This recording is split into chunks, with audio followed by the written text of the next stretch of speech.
परमपवित्र भगवा ध्वज आजच्या कार्यक्रमाचे प्रमुख पाहुणे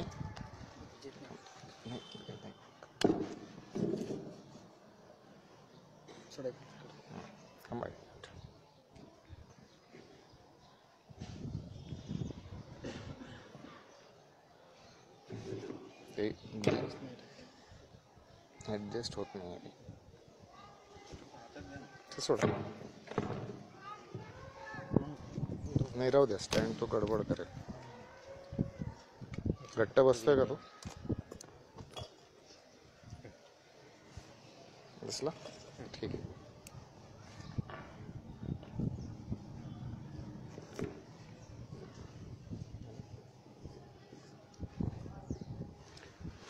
ठीक परमपवित्र भगवा ध्वज आजच्या कार्यक्रमाचे प्रमुख पाहुणे कुंभार काका माननीय भाग संघचालक उपस्थित माता भगिनी संघावरती प्रेम करणारे उपस्थित गावकरी बंधू आणि आत्मीय स्वयंसेवक बंधूंनो परमेश्वराचं वर्णन असं करतात चराचर व्यापुनी दशांगुळे उरला म्हणजे परमेश्वराचं जेवढं वर्णन करावं तेवढं थोडं आहे आणि जेवढं वर्णन करू त्याच्यानंतर सुद्धा परमेश्वर हा उरलेलाच आहे ज्या वेळेला संघाबद्दल काही माहिती सांगायची संघाबद्दल बोलायचं त्यावेळेला मला बऱ्याच वेळेला आठवतं की संघाबद्दल किती सांगावं आणि काय सांगावं सांगण्याच्या कक्षेच्या पलीकडे सुद्धा संघ उरतोच परंतु एक अडचण आपण सगळेजण जाणतो ती म्हणजे माणसाचा स्वभाव असा आहे की फार वेळ काही आपल्याला कोण बोलतोय आणि ते आपण तासनतास ऐकत बसलो असं काही होऊ शकत नाही त्यामुळे काही वेळेच्या मर्यादेमध्ये काही विषय मांडावा लागतो त्यामुळे आज वेळेच्या मर्यादेमध्ये आपल्या समोर काही विषय मांडावा अशी कल्पना आहे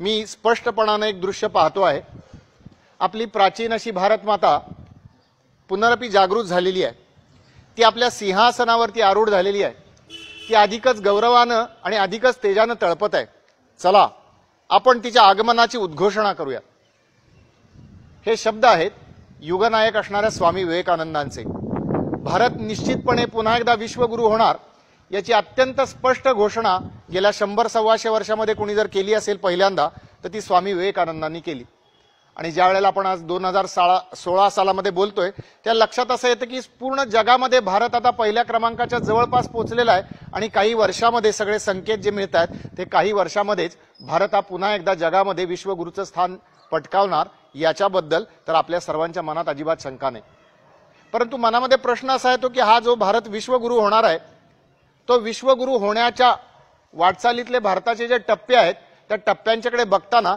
काही गोष्टी आपण ध्यानात घेतल्या पाहिजेत आपल्या सगळ्यांना इन्फोसिस कंपनीचं नाव माहिती असेल इन्फोसिस कंपनीची ज्यांनी स्थापना केली नारायण मूर्ती त्यांच्या पत्नी लेखिका आहेत सुधा मूर्ती त्यांचं नाव आणि अत्यंत चांगल्या कामासाठी त्या प्रसिद्ध आहेत इन्फोसिस फाउंडेशनच्या माध्यमातून ते खूप मोठं चांगलं काम करतात त्यांनी एक वाईज अँड अदरवाईज नावाचं पुस्तक लिहिलंय अनेक पुस्तक आहे त्यातलं हे एक आहे त्याच्यामध्ये त्यांनी एक अनुभव लिहिलाय आम्ही भारताला मोठं होण्याचं स्वप्न बघतो भारताला मोठं कोण करणार तर निसंशयपणे भारताला मोठं करायचंय ते पुढच्या पिढीनं करायचंय तरुणांनी करायचंय युवकांनी करायचंय बालकांनी करायचंय त्यांनी एक अनुभव असा लिहिला झाशीजवळ त्यांचा सत्कार झाला त्यांच्या कामाबद्दल त्यांना सत्कार झाला आणि झाशीच्या राणीचा एक पुतळा आपल्या सगळ्यांना माहिती आहे बालगंधर्वच्या चौकामध्ये आपण अनेक वेळा बघितलाय तो एक पुतळा छोटासा त्यांना भेट दिला आणि त्यांना ती भेट इतकी आवडली की परतीच्या विमानाच्या प्रवासामध्ये त्यांनी उरलेलं सगळं सामान बाजूला ठेवून दिलं परंतु तो पुतळा आपल्या जवळ त्या कंपार्टमेंटमध्ये वरती ठेवला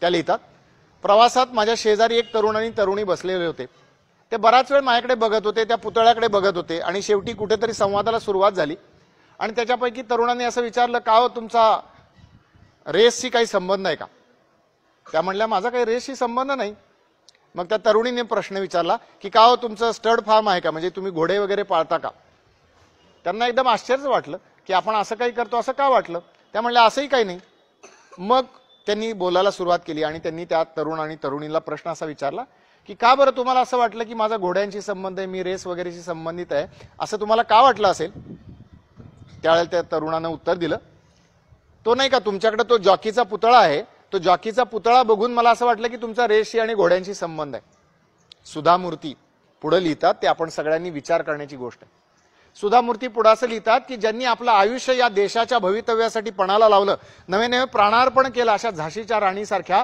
आपल्या थोर स्त्री पुरुषांची चरित्र जर उद्याच्या पिढीला माहिती नसतील तर कुणाच्या आधारावरती आम्ही भारत मोठा बघण्याची स्वप्न बघतो? आणि राष्ट्रीय स्वयंसेवक संघ गेल्या 90 वर्षापासून अधिक काळ हेच काम करतो की भारताला पुन्हा विश्वगुरू बनवायचं असेल तर ते युवकांच्या सामर्थ्यावरती बनवायचे. असे युवक घडवण्याचा कार्यक्रम म्हणजे संघाची दैनंदिन चालणारी शाखा. राष्ट्रीय स्वयंसेवक संघाची ज्यांनी स्थापना केली, इथे जे 3 फोटो लावलेत ओळीनं, जो तिकडून पहिला फोटो आहे त्यांचं नाव डॉक्टर केशव बळीराम हेडगेवार. यांचं अगदी 2-3 वाक्यात चरित्र सांगायचं झालं तर जन्मजात देशभक्त असणारे केशवराव हेडगेवार हे त्या काळी भारताला स्वातंत्र्य मिळावं म्हणून ज्या काही गोष्टी या समाजामध्ये चाललेल्या होत्या अशा सगळ्या गोष्टींमध्ये ते सहभागी होते. काँग्रेसमध्ये ते गेले, काँग्रेसच्या प्रांतीय कमिटीचे सदस्य होते, कलकत्त्याला शिक्षण घेऊन क्रांतिकारकांच्या अनुशीलन समितीमध्ये त्यांनी काम केलं आणि आपल्या सगळ्या सामाजिक जीवनामध्ये विचार करताना त्यांच्या मनामध्ये अस्वस्थता निर्माण होत होती की एवढा आमचा शूरवीरांचा देश, पराक्रमी लोकांचा देश, ज्ञानी लोकांचा देश, परंतु पारतंत्र्यात राहण्याची वेळ आमच्यावरती का बरं आली? पूजनीय डॉक्टरांनी आपल्या मनाशी विचार केला आणि काही ठळक निष्कर्ष त्यांनी आपल्या मनाशी काढले. त्यांनी पहिला निष्कर्ष आपल्या मनाशी असा काढला की आमच्या समाजाची जी मूळची ओळख आहे, आमच्या समाजाची काय ओळख आहे? आमच्या समाजाची ओळख आहे की आम्ही सगळेजण हिंदू आहोत. आमच्या वाडवडिलांच्या परंपरेपासून जिथपर्यंत इतिहासाला सुद्धा सांगता येत नाही तेव्हापासून आम्ही हिंदू आहोत. आमचा इथला सामान्य समाज आपली ही ओळख विसरून बसला. जात पात, पंथ, भाषा, प्रांत, भेद, संस्था, संघटना याच्या सगळ्याच्या तुकड्या तुकड्यामध्ये विभागले गेलो. आम्ही सगळेजण हिंदू आहोत हा सगळा आत्माभिमानाचा भाव आत्मविस्मृतीमध्ये परावर्तित झाला. आम्ही सगळे विसरून गेलो की आम्ही हिंदू आहोत. मी नाव सांगतो माझ्या जातीचं, मी नाव सांगतो माझ्या राज्याचं, मी नाव सांगतो माझ्या भाषेचं, मी नाव सांगतो मी कुठल्या तरी संस्थेचं काम करतो त्या संस्थेचं, मी कुठल्या तरी संघटनेचं नाव सांगतो. त्यामुळे मूळ आमची जी ओळख आहे ती आम्ही हिंदू आहोत ही ओळख या ठिकाणचा हिंदू समाज विसरून गेला. हा डॉक्टरांनी पहिला निष्कर्ष मनाशी काढला. दुसरा निष्कर्ष डॉक्टरांनी मनाशी असा काढला की आमच्या देशामध्ये शूरवीरांची कमतरता नाही, आमच्या देशामध्ये त्यागी महापुरुषांची कमतरता नाही, परंतु आम्ही सगळे मिळून एकत्र येऊन काहीतरी केलं पाहिजे. हा संघटितपणाचा भाव हा वेगवेगळ्या भेदांच्या मध्ये आम्ही विभागले गेल्यामुळे विसरला गेला. आणि आम्ही विचार करायला लागलो. आम्ही वैयक्तिक आयुष्यामध्ये अनेक माणसं समाजामध्ये अशी असतात की ज्यांना देव माणसंच म्हणलं पाहिजे, अशी माणसं आम्हाला समाजामध्ये बघतात. परंतु ही देव माणसं विचार कोणाचा करतात? देव माणसं केवळ आपल्या कुटुंबाचा, परिवाराचा, फार तर झालं तर गावाचा, फार तर झालं तर आपल्या जातीचा एवढाच विचार करतात. परंतु याच्या पलीकडे जो असणारा आमचा समाज आहे त्यांचा विचार करणारी माणसं दुर्दैवाने या देशामध्ये दिसत नाही आणि ती सगळी मिळून एकत्र येत नाहीत, संघटित होत नाहीत. असा विचार डॉक्टरांनी मनाशी केला आणि त्यांनी ठरवलं की हे माझं जीवनाचं कार्य आहे आणि हे मी सगळं बदलून दाखवेन. कशाच्या आधारावरती? ज्या वेळेला डॉक्टरांनी संघाची स्थापना केली त्यावेळेचं चित्र फार मजेदार होतं. त्यावेळेच्या वयोमानाच्या नुसार जवळपास अर्ध आयुष्य उलटणारे डॉक्टर, सामाजिक कामामध्ये पुढे असणारे डॉक्टर, त्यांनी काय केलं? इथं जशी स्वयंसेवक बंधू बसलेले 10-12 वर्षांच्या मुलांना एकत्र केलं आणि त्यांना खेळ खेळायला सुरुवात केली, त्यांच्यावरती संस्कार करायला सुरुवात केली. आणि आपल्या सगळ्यांना इतक्या 90 वर्षानंतर आता लक्षात असं येतं की या महापुरुषानं ज्या कामाची सुरुवात केली त्या कामातूनच आज देशामध्ये एका प्रकारचं परिवर्तन बघायला आपल्याला मिळतं. आज आपण सगळ्यांची एक फार मोठी जबाबदारी वाढली असं मला स्वतःला वाटतं. संघाच्या एका कार्यपद्धतीमध्ये ध्वजप्रदान या कार्यक्रमाला एक विशेष असं महत्व आहे. काय बरं विशेष महत्व आहे? कुठल्याही गावामध्ये संघाचं काम सुरू झालं पाहिजे म्हणजे संघाची शाखा सुरू झाली पाहिजे. आणि संघाची शाखा सुरू झाल्यानंतर संघाचे कार्यक्रम रोज तिथल्या मैदानावरती झाले पाहिजे. खेळ झाला पाहिजे, व्यायाम झाला पाहिजे, गीत झालं पाहिजे, सुभाषित झालं पाहिजे, कथा झाल्या पाहिजेत, प्रार्थना झाली पाहिजे. परंतु अशा कुठल्याही शाखा ज्यावेळेला सुरू होते त्यावेळेला पहिल्या दिवसापासून त्या ठिकाणी ध्वज लावण्याची परवानगी नसते. संघाचे कार्यकर्ते याची खात्री करतात. कशाची खात्री करतात? की या गावामध्ये आता शाखा स्थिर झाली आहे का नाही, या गावामध्ये शाखेबद्दलचं आकर्षण, शाखेबद्दलचा आपलेपणा हा गावकऱ्यांच्या मनामध्ये निर्माण झालाय का नाही हे बघण्याची एक संघामध्ये पद्धत आहे. 1-2 वर्षाच्या कालावधीमध्ये असं वेगवेगळ्या पद्धतीनं बघितलं जातं. आणि आता संघाच्या अधिकाऱ्यांना विश्वास ज्यावेळेला वाटतो की होय आता इथले जे सगळे गावकरी आहेत, इकडे जे सगळे स्थानिक बंधू भगिनी आहेत त्यांच्या मनामध्ये आता निश्चयपणे संघाच्या बद्दल आपुलकी निर्माण झाली आहे आणि यांच्या आपुलकीच्या आधारावरती संघाचं काम आता निश्चितपणे रोज चालेल अशी खात्री झाल्यानंतर ध्वज देण्याचा कार्यक्रम आहे. ध्वज देण्याच्या कार्यक्रमामध्ये मला आठवण होते ती छत्रपती शिवरायांची. छत्रपती शिवरायांनी आपल्या मावळ्यांना जमा केलं आणि रोहिडेश्वराच्या मंदिरावरती प्रतिज्ञा घेतली की मी स्वराज्य निर्माण करेन, हिंदवी स्वराज्य निर्माण करेन. प्रतिज्ञा घेणं सोपं असतं, ध्वज प्रदान केल्यानंतर पुढचं काम मात्र अवघड आहे. पुढचं काम अवघड काय आहे की ज्या वेळेला स्वराज्य निर्मितीची प्रतिज्ञा घेतली त्यानंतरचं छत्रपती शिवरायांचं आयुष्य काही विलक्षण आहे.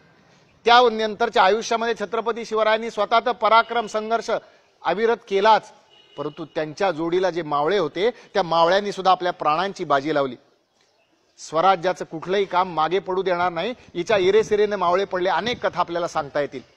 मला इथं आठवण होते या मावळ्यांच्या मनामध्ये जी प्रण होता, जी निष्ठा होती, ती निष्ठा या निमित्तानं प्रकट करण्याची संधी आपल्याला मिळालेली आहे. आणि संघाचं काम होय, निसंशयपणे रोज या लोणी गावामध्ये आमच्या संघाची शाखा लागेल. काही झालं तरी संघाची शाखा रोज लागेल असा सगळ्यांनी मिळून आपण सामूहिक प्रण केलेला आहे, सामूहिक प्रतिज्ञा घेतली असं मला स्वतःला वाटतं. आणि ती प्रतिज्ञा खोटी ठरणार नाही, ती प्रतिज्ञा रोज पाळली जाईल हे बघण्याचं काम समाज म्हणून आपल्या सगळ्यांचं आहे. बाल येतील, मैदानावरती त्यांचे कार्यक्रम होतील, सगळ्या गोष्टी होतील, परंतु आपण आपुलकीच्या नजरेनं, वडीलधाऱ्यांच्या भूमिकेतून, मायेच्या ओलाव्यातनं यांच्याकडे सगळ्यांच्या बरोबर राहण्याची आवश्यकता आहे आणि त्यांच्या पाठीशी उभं राहण्याची आवश्यकता आहे. आज देशामध्ये परिवर्तन होत आहे असं म्हटल्यानंतर आपल्या सगळ्यांना असं वाटतं की हे होतं कसं असं म्हटल्यानंतर मला जरा एक वेगळ्या गोष्टीची आठवण होते. आपण सगळेजण जाणतो की तुकाराम महाराजांची पालखी आपल्या गावातूनच पुढे जाते. अशा आध्यात्मिक पुरुषांचं चरित्र कीर्तनातून सांगायची आपल्याकडे फार मोठी परंपरा आहे. एखाद्या त्रयस्थ माणसानं ज्यांना आयुष्यात कधी कीर्तन बघितलं नाही त्यानं जर कीर्तन बघितलं तर त्याला कीर्तनामध्ये काय दिसतं? कीर्तनामध्ये कोणीतरी कीर्तनकार महाराज उभे राहतात आणि ते काय सांगतात तर ते गोष्ट सांगतात. पण कीर्तन म्हणजे गोष्ट आहे असं जर कोणी म्हणलं तर ते बरोबर नाही, आपल्याला लक्षात येईल. कीर्तनामध्ये अभंग म्हणले जातात, म्हणजे कीर्तन म्हणजे गायन आहे का? कीर्तन म्हणजे गायन नाही. कीर्तनामध्ये क्वचित प्रसंगी महाराज ज्या पद्धतीचे असतील एखादा अभिनय पण करून दाखवतात, कोणाच्या तरी भूमिकेत शिरून ते करून दाखवतात. नाचू कीर्तनाचे रंगी, प्रत्यक्ष कीर्तनामध्ये नाचण्याचा पण अनुभव होतो. कीर्तन म्हणजे गोष्ट नव्हे, कीर्तन म्हणजे आख्यान नव्हे, कीर्तन म्हणजे संगीत नव्हे, कीर्तन म्हणजे नृत्य नव्हे, याच्या सगळ्यांच्या पलीकडे जाणारं हे कीर्तन आहे. मला स्वतःला असं वाटतं की संघाची शाखा ही याच्या पद्धतीचंच आहे. संघाच्या शाखेत आणि बाहेरच्या कार्यक्रमात बघायला गेलं तर आपल्याला वेगळेपणा काही जाणवत नाही. संघाच्या शाखेत स्वयंसेवक एकत्र येतात आणि काय करतात? ते सगळे एकत्र येतात आणि खेळ खेळतात. खेळ बाहेरही लोक खेळतात. म्हणजे संघाची शाखा म्हणजे खेळण्याचं ठिकाण आहे का? संघाच्या शाखेमध्ये येऊन स्वयंसेवक व्यायाम करतात, बाहेरही व्यायामशाळा चालतात, जिम चालतात, तिथेही व्यायाम करतात, इथेही व्यायाम करतात. म्हणजे संघाचा शाखा ही तालीम आहे का आखाडा आहे? संघाची शाखा ही तालीम नाही, आखाडा नाही. संघाच्या शाखेमध्ये कुणीतरी गीत सांगतं, आता जसं गीत सांगितलं गेलं तसं गीत सांगितलं जातं. संघाची शाखा ही म्हणजे संगीत शाळा आहे का? संघाची शाखा ही संगीत शाळा नाही. याच्या पलीकडे जाणारं संघाच्या शाखेचं वर्णन संघाचे जे तिसरे सरसंघचालक होऊन गेले पूजनीय बाळासाहेब देवरस, त्यांचं वचन आपण सुरुवातीला ऐकलं. त्यांनी असं म्हटलं की संघाची शाखा हे एकत्र येण्याचं, खेळ खेळण्याचं, कवायत करण्याचं केवळ साधन नाही, ते सज्जनांच्या रक्षणाचे अभिवचन आहे. या देशामध्ये सज्जनांचं रक्षण झालं पाहिजे, नव्हे या जगामध्ये सज्जनांचं रक्षण झालं पाहिजे, याचं अभिवचन, यांचं वचन आम्ही देतो, संघाच्या शाखेच्या आधारावरती देतो. कशाच्या आधारावरती आम्हाला हे म्हणता येतं? संघाचे स्वयंसेवक ज्या वेळेला आपल्या प्रत्यक्ष कृतीद्वारे करतात त्यावेळेला आपल्याला लक्षात असं येतं. जरा जुनी गोष्ट सांगतो. आपल्याला माहिती आहे की 1947 साली भारताला स्वातंत्र्य मिळालं, पण दुर्दैवानं त्याच वेळेला भारताची फाळणी झाली आणि बहुसंख्येच्या आधारावरती ज्या प्रांतांमध्ये मुस्लिम जास्त आहेत ते भारतापासून वेगळे करण्यात आले. परंतु ज्या वेळेला त्या ठिकाणच्या हिंदू समाजाला असं लक्षात असं आलं की आता आपल्याला भारतामध्ये गेलं पाहिजे, विशेषतः सिंध प्रांतामध्ये असं झालं, त्यावेळेस हिंदू समाजाला लक्षात असं आलं की भारतामध्ये आपल्याला गेलं पाहिजे, त्यावेळेस त्यांच्या मदतीला कोण उभं राहिलं? अनेक गोष्टी सांगता येईल. एक नमुन्यादाखल मी गोष्ट सांगतो. ज्या वेळेला हे सगळी फाळणीची शोकांतिका घडत होती त्यावेळेला असंख्य प्रकारचे अत्याचार झाले. सिंध प्रांतामध्ये तर खूपच झाले, कारण तुलनेनं हिंदूंची संख्या त्या ठिकाणी कमी होती. आणि मग त्यावेळेला काय व्हायचं? त्यावेळेला एखादी तरुण स्त्री दिसली तर तिच्यावरती काहीतरी अत्याचार होण्याचे प्रसंग व्हायचे. मग तिथल्या स्वयंसेवकांनी काय केलं? तिथल्या स्वयंसेवकांनी संघाच्या वेशामध्ये, जो काही त्यावेळेचा संघाचा गणवेश होता, त्या गणवेशामध्ये ती स्त्री माझी बहीण आहे, ती माझी आई आहे, ती माझी काकी आहे, मावशी, या भूमिकेमधनं तिला नेऊन स्टेशनवरती पोहोचवायचं.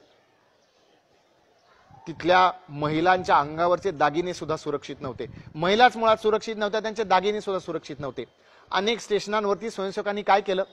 पाणी वाटण्याचं काम केलं. त्यामुळे काय ठरायचं, विश्वासाच्या आधारावरती की कुणीतरी यायचं, दागिन्याची पुरचुंडी बांधून द्यायचं, त्या मटक्यामध्ये पाणी भरलेलं असायचं, त्याच्यामध्ये ती पुरचुंडी ठेवली जायची, त्याच्यावरती पाणी, आणि बरोबर सांगितलं जायचं की अमक्या अमक्या डब्यामध्ये अमका अमका नाव आहे, अमक्या अमका परिवार आहे, त्यांच्यापर्यंत पोहोचवा.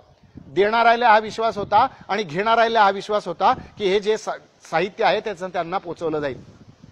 असे ज्या वेळेला प्रसंग घडतात, या लोकांना कुठलं वेगळं प्रशिक्षण संघानं दिलं?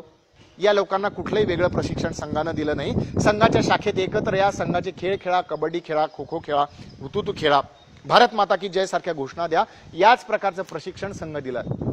त्यामुळे असं लक्षात येतं की सज्जनांच्या सुरक्षिततेचे अभिवचन आहे असं ज्यावेळेला संघाचे सरसंघचालक म्हणतात, त्यावेळेला प्रत्यक्ष उदाहरण आम्हाला बघायला मिळतं. अशी असंख्य उदाहरणं संघाच्या स्वयंसेवकांनी आपल्या आचरणातून घडून दाखवलेली आहेत. पुढचं वाक्य बाळासाहेब देवरसांच्या त्या अमृतवचनामधलं असं आहे.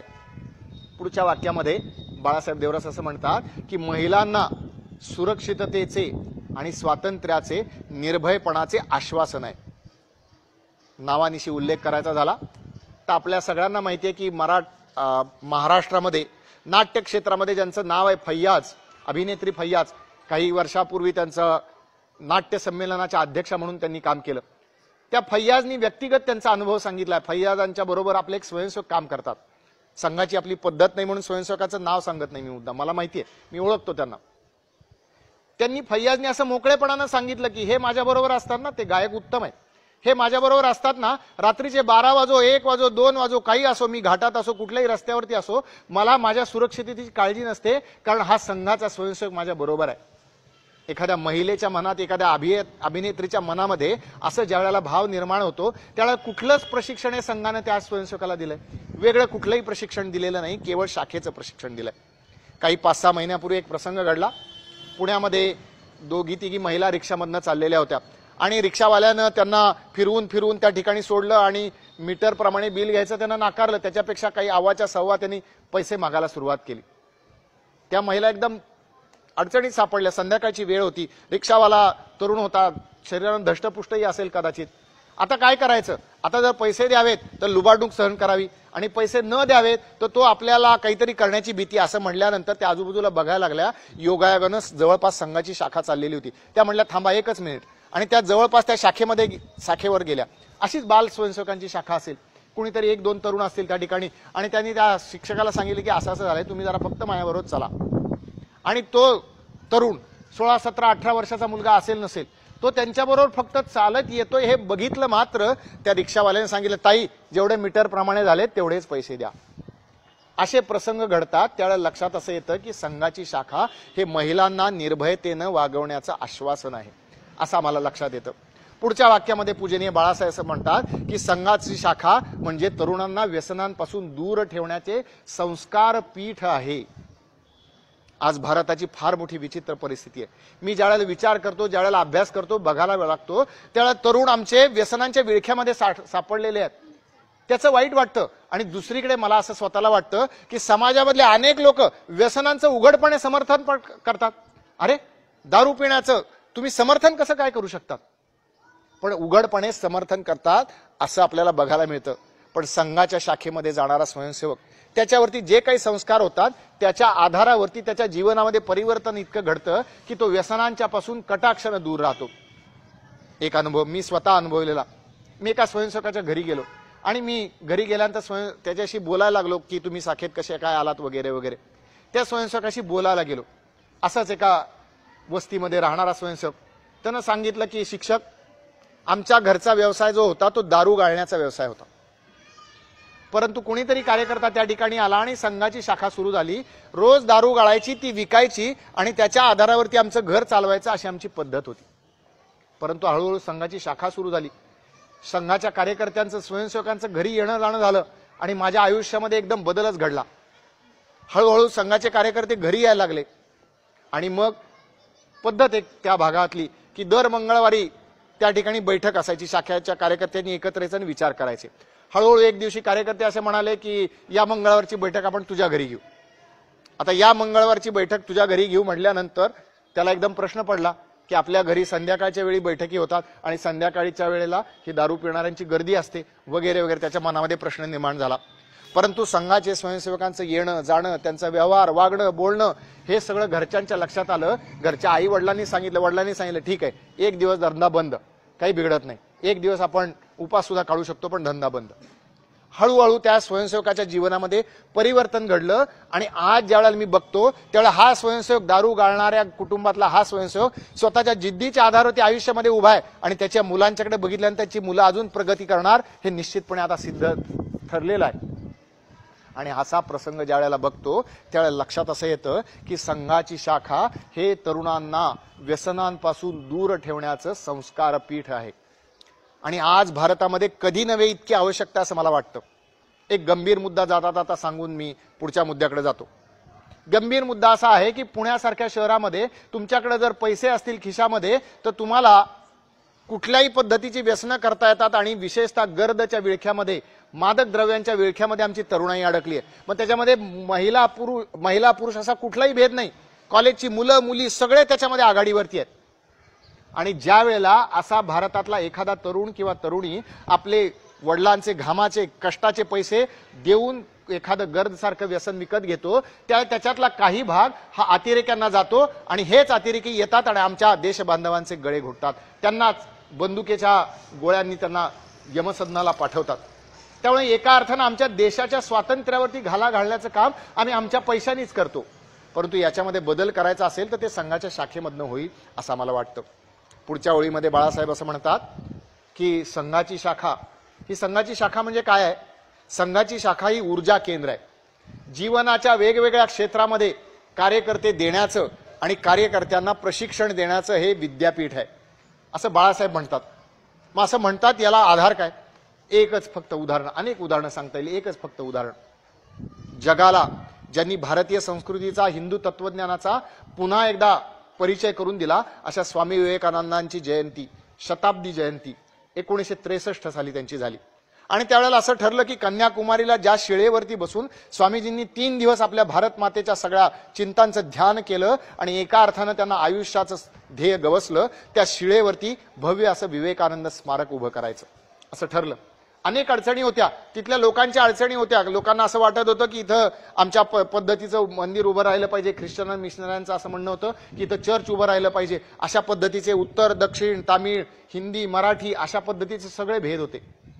पण असं असताना संघाचे त्यावेळेचे जे सरसंघचालक होते पूजनीय श्री गुरुजी, त्यांनी त्यावेळेचे संघाचे सरकार्यवाह असणारे माननीय एकनाथजी रानडे यांच्यावरती हे काम सोपवलं. काम मोठं अवघड होतं, परंतु कार्यकर्ता मात्र संघाच्या शाखेत जाणारा आणि संघाच्या शाखेतून तयार झालेला कार्यकर्ता होता. एकनाथजींनी काय केलं? पंडित नेहरू त्यावेळेला आपल्या देशाचे पंतप्रधान होते. त्यांच्या लक्षात असं आलं की जर संसदेमध्ये ठराविक संख्येनं खासदारांनी मागणी केली तर संसदेमध्ये सुद्धा या विषयाची दखल घ्यावी लागेल. आणि एकनाथजींनी वैयक्तिक भेटी घेऊन जवळपास 300 पेक्षा अधिक खासदारांना भेटी घेतल्या आणि त्यांच्या सह्यांचं एक निवेदन तयार केलं आणि ते निवेदन संसदेला सादर केलं. त्यावेळेला संसदेला ठराव करावा लागला की होय, या शिळेवरतीच विवेकानंदांचं स्मारक तयार होईल. स्मारक करणं ही काही संघाची पद्धत नाही. कुठल्याही नेत्याचं, थोर महापुरुषाचं स्मारक बांधा म्हणजे समाजामध्ये बदल घडेल, याच्यावरती संघाचा विश्वास नाही. ज्या वेळेला 1967ला ते स्मारक पूर्ण झालं त्यावेळेला इंदिराजी गांधी आपल्या पंतप्रधान होत्या, त्या उद्घाटनाला त्या आल्याचे व्हिडिओ पण आपण बघितले असतील. त्यावेळेला एकनाथजींनी ठरवलं की स्मारक बनवणं हा एक टप्पा आहे, परंतु विवेकानंदांनी जे सांगितलं की मनुष्य मात्राची सेवा म्हणजे परमेश्वराची सेवा हे आचरणात आणणारे तरुण युवक युवती मला निर्माण करायचे आणि विवेकानंद केंद्राचं काम सुरू झालं. आज जर आपण ईशान्य भारतामध्ये गेलो, पूर्वांचल असं त्याला म्हणलं जातं, 7 राज्य आहेत. त्या 7 राज्यामध्ये विवेकानंद केंद्राच्या आधारावरती तिथं शाळा, दवाखाने, अभ्यासिका, वसतिगृह या प्रकारचं वेगवेगळं काम चालतं. आणि त्या भूमीला भारताशी जोडण्यामध्ये फार मोठा जर वाटा असेल तर तो विवेकानंद केंद्राच्या कार्यकर्त्यांचा आहे, त्यांच्या सेवावर्तींचा आहे. मग जीवनाच्या क्षेत्रांमध्ये असे कार्यकर्ते निर्माण करण्याचं हे विद्यापीठ आहे, त्यांना प्रशिक्षण देण्याचं हे विद्यापीठ आहे. बाळासाहेब देवरस असं म्हणतात, त्याची प्रचिती आम्हाला येते.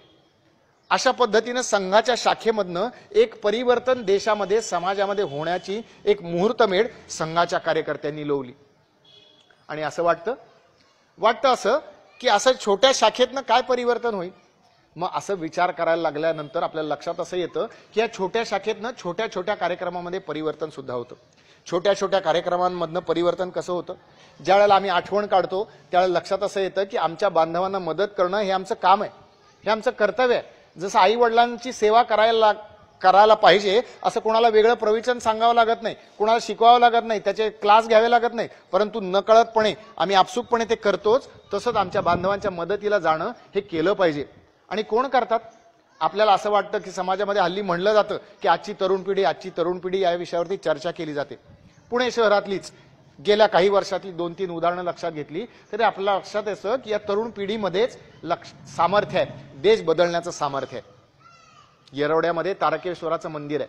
त्या तारकेश्वराच्या मंदिरामध्ये दरवर्षी महाशिवरात्रीला फार मोठ्या प्रमाणावरती यात्रा होते आणि यात्रेच्या ठिकाणी एक हिंदू समाजाचा भाव झालेला की तिथं गर्दी होणार, अव्यवस्था होणार, गोंधळ होणार, चेंगराचेंगरी होणार. परंतु त्या तारकेश्वर सायमच्या कार्यकर्त्यांनी, स्वयंसेवकांनी असं ठरवलं की यावर्षी या यात्रेमध्ये असं काही होणार नाही. मग ते स्वयंसेवक त्या ठिकाणी उभा राहिले, त्या ठिकाणी त्यांनी रांगा लावल्या, लोकांना चप्पल बूट वेगळे काढायची व्यवस्था केली, प्यायच्या पाण्याची व्यवस्था केली, शिस्तीमध्ये उभा राहायला याची व्यवस्था केली. गेल्या 8-10 वर्षामध्ये तिथल्या एका यात्रेला एका शिस्तीचं स्वरूप आलेलं बघायला मिळेल. असंच विठ्ठलवाडीमध्ये जे विठ्ठलवाचं जे मंदिर आहे त्या ठिकाणी आषाढी एकादशीला गेलात तुम्हाला हे चित्र बघायला मिळतं. काय शिकवतो संघ यांना? संघ यांना फक्त एकत्र येऊन खेळण्याचं शिकवतो, आमच्या मातृभूमीवरती प्रेम करण्याचं शिकवतो. आणि ज्यावेळेला आम्ही एखाद्या गोष्टीवरती प्रेम करतो त्यावेळेला लक्षात असं येतं की सुखामध्ये जसं साथ दिली पाहिजे तसं त्यांच्या दुःखामध्ये सुद्धा उभं राहायला पाहिजे. डावी भुसारी कॉलनी पुण्यामध्ये आहे. त्या भुसारणी कॉलनीमध्ये उत्कर्ष रात्र नावाची शाखा चालते. गेल्या वर्षी आपल्याला माहिती आहे की महाराष्ट्रामध्ये भीषण असा दुष्काळ पडला. त्याच्यावरती अनेक लोकांनी अनेक पद्धतीनं काम केलं, परंतु त्या शाखेत येणारे कॉलेजच्या पहिल्या, दुसऱ्या, तिसऱ्या वर्षांच्या तरुणांच्या लक्षात असं आलं की अरे या दुष्काळामध्ये आम्ही काय करू शकतो? आम्ही तर आता शिकत आहोत, आमच्याकडे तर देण्यासाठी पैसे नाही, पण आम्ही प्रत्यक्ष श्रम करू शकतो, श्रमाचं काम करू शकतो. ते गेले भोर तालुक्यामध्ये सगळी योजना केली. भोर तालुक्यामध्ये रावडी नावाचं गाव आहे आणि त्या रावडी नावाच्या गावामध्ये 3 दिवस या शाखेचे जवळपास 50 तरुण त्या ठिकाणी राहिले. त्यांनी श्रमदान केलं, त्या ठिकाणी बंधारा बांधला आणि आता काही दिवसांपूर्वी त्यांचा फोटो मला बघायला मिळाला. आणि त्या फोटोमध्ये लक्षात असं येतं की पावसामुळे आता ते सगळे बंधारे तुडुंब भरलेले आहेत आणि त्या गावाची पाण्याची अडचण दूर झालेली आहे. ते भोर गावातले लोक आपले कोणीतरी लागतात, त्यांच्या मदतीला आम्ही गेलं पाहिजे. याचं वेगळं कुठलंही प्रवचन, याचं कुठलंही व्याख्यान संघामध्ये कधीही दिलं गेलं नाही याची मला खात्री आहे. परंतु हे न कळतपणे संघाच्या स्वयंसेवकांच्या व्यवहारामध्ये उतरतं आणि अशा स्वयंसेवकांच्या आधारावरती, या बाल शिशूंच्या आधारावरती देशाचं परिवर्तन होतं. असं संघानं अनेक ठिकाणी घडवून दाखवलं आणि असं अनेक ठिकाणी परिवर्तन घडवून दाखवलं. हे आम्ही ज्यावेळेला बघतो त्यावेळेला लक्षात असं येतं की होय, निसंशयपणे या देशामध्ये आता बदल होतोय आणि भारत आता विश्वगुरू होण्याच्या एका टप्प्यावरती उभा आहे असं लक्षात येतं. थोडं आकडेवारीच्या मध्येच बोलायचं झालं तर आता संघाची एका अर्थानं जी सर्वोच्च सभा अशी म्हणली पाहिजे ती प्रतिनिधी सभा मार्च महिन्यामध्ये झाली. त्या मार्च महिन्यामध्ये जी प्रतिनिधी सभा झाली त्याच्यामध्ये वृत्त आलं किती संघाच्या शाखा आहेत. जवळपास 56,000 पेक्षा जास्त गावांमध्ये संघाच्या शाखा चालतात. 70,000 गावांच्या मध्ये संघाचं आठवड्यातनं एकदा किंवा महिन्यातनं एकदा अशा पद्धतीचा संपर्क आहे. आणि संघाचे स्वयंसेवक मग कुठे शाळा चालवतील, कुठं बालवाडी चालवतील, कुठं संस्कार वर्ग चालवतील, कुठं विवेकानंद रुग्णालयासारखं मोठं रुग्णालय चालवतील. अशी जवळपास 1,52,000पेक्षा जास्त सेवा कार्य संघाचे स्वयंसेवक या देशामध्ये चालवतात. आणि असे आकडे ज्या वेळेला आम्ही ऐकतो त्या लक्षात असं येतं की एका छोट्या शाखेमधनं एकत्र यायचं, खेळ खेळायचे, देशभक्तीपर गाणी म्हणायची, सुभाषितं म्हणायची, अमृतवचन म्हणायची, थोरा मोठ्यांच्या वीर स्त्री पुरुषांच्या कथा ऐकायच्या, भारत माता की जय असं सांगणारी प्रार्थना म्हणायची. आणि या प्रार्थनेचा संस्कार ज्या वेळेला स्वयंसेवकांच्या वरती होतो त्यावेळेला आयुष्यामध्ये असं बदल घडलेला आपल्याला दिसतो. आणि असे बदल घडणारे ज्यावेळेला आम्ही डोळसपणे बघायला लक्षात येतं त्या लक्षात येतं की होय, की जे विवेकानंदांनी सांगितलंय ते स्वप्न आता जवळ जवळ जवळ जवळ येत चाललंय. आता दिसणार, ते आम्हाला दिसणार. मग हे स्वप्न दिसणार, हे जर प्रत्यक्ष आम्हाला दिसायचं असेल तर तुमची आमची सगळ्यांची फार मोठी जबाबदारी असं मला पुन्हा एकदा सांगावं असं वाटतं की संघाची शाखा सुरू होणं, संघाची शाखा एखाद्या गावामध्ये स्थिर होणं, पण ती स्थिर झालेली शाखा नियमितपणे चालणं, रोज चालणं, नित्य नियमानं रोज चालणं ही आपली सगळ्यांची मिळून जबाबदारी आहे. मग काही कमी जास्त असेल, काही वेळ प्रसंगी मार्गदर्शन करणं, वेळ प्रसंगी अडीअडचणीला उभं राहणं, त्यांना काहीतरी सूचना देणं, अशा पद्धतीचा आपुलकीचा भाव संघाच्या स्वयंसेवकांनी आपल्या पद्धतीने जगून दाखवला. तर संघाचं काम स्थिर होईल आणि स्वामी विवेकानंदांचे जे स्वप्न आहे ते आता आपल्याला दिसायला लागले. ते स्वप्नाचं स्मरण पुन्हा एकदा आपण सगळ्यांनी करूयात, आपल्या मनामध्ये हा निश्चय करूयात आणि या ठिकाणून प्रार्थनेनंतर जाऊयात असं एक नम्र आवाहन करतो. दिसू लागला जवळी मंगल, दिसू लागला जवळी मंगल, देशाचा वैभव काल, उत्साहाने एकत्वाच्या मार्गावर करता चाल, दिसू लागला जवळी मंगल, देशाचा वैभव काल.